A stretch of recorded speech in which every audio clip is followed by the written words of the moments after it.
Time now for your forewarned weather with Cedric Haynes.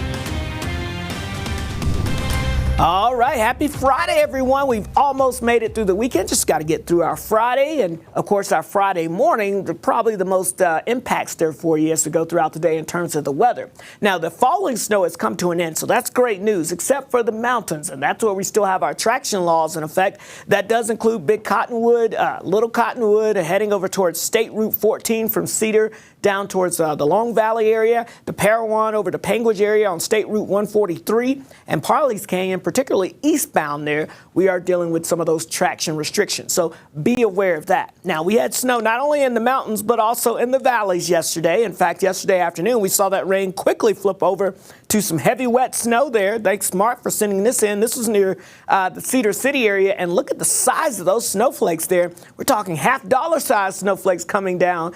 Pretty juicy storm system there and some pretty decent snow there around the Cedar City area. As we look at Bountiful last night, we had some of that snow coming down. Again, the rain changed to snow during the evening hours along the Wasatch Front. And notice the roadways primarily just wet as temperatures during this event were mainly just above the freezing mark for most places.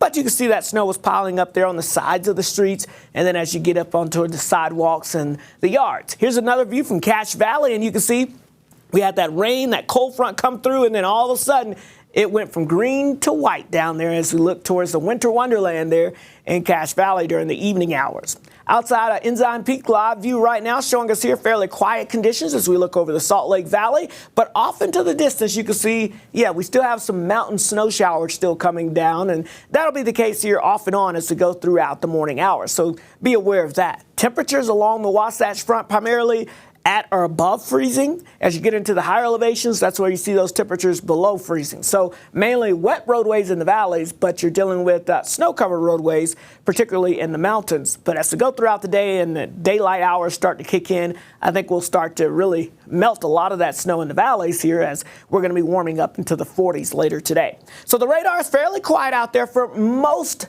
of the Beehive State. But again, as you get over towards the mountains, we still have some scattered snow showers here from Park City over towards Alta. This was with that lake effect first snow band that moved through the Salt Lake Valley around 2 o'clock or so this morning. And then now we've got a new band that's beginning to develop up here between Layton and Bountiful there as well. So again, around the east benches there around Bountiful, probably still seeing that snow coming down this morning with that next lake effect band. So here's the main storm system, though. You can see it's pushing off to the east quickly, and we are kind of in between systems. But the next one, hey, it's not too far away, already moving inland across the Sierra. So a little lake effect will be possible through about 9, 10 o'clock this morning, specifically from Layton down towards Bountiful and the east benches. And then notice we start to mainly dry things out, minus a few passing mountain snow showers this afternoon. But heading into the evening hours, we start to see moisture increasing across west and southwest Utah, the form of some heavy valley rain, potentially around St. George, with the mountain snow showers moving into the west desert region. And then as we go into your Friday night into Saturday, we'll start to see that snow shower activity increasing across the northern half of the state. So north and central sections seeing that chance of some snow showers kicking in off and on throughout the Saturday. So we could see some light accumulations in the valleys. We're talking maybe a half inch to up to another inch or two in the valleys, and possibly 4 to 8 inches for the mountains as this little disturbance moves on through as we go throughout our Saturday.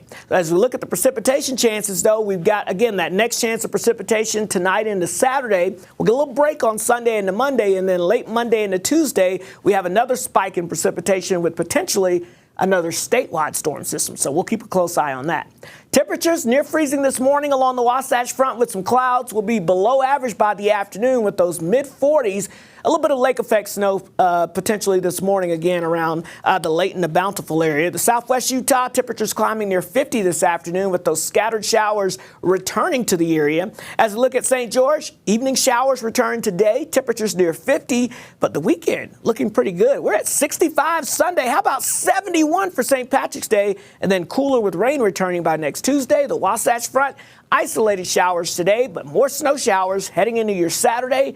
A little break on Sunday near 60 before, we've got rain to snow by next Tuesday.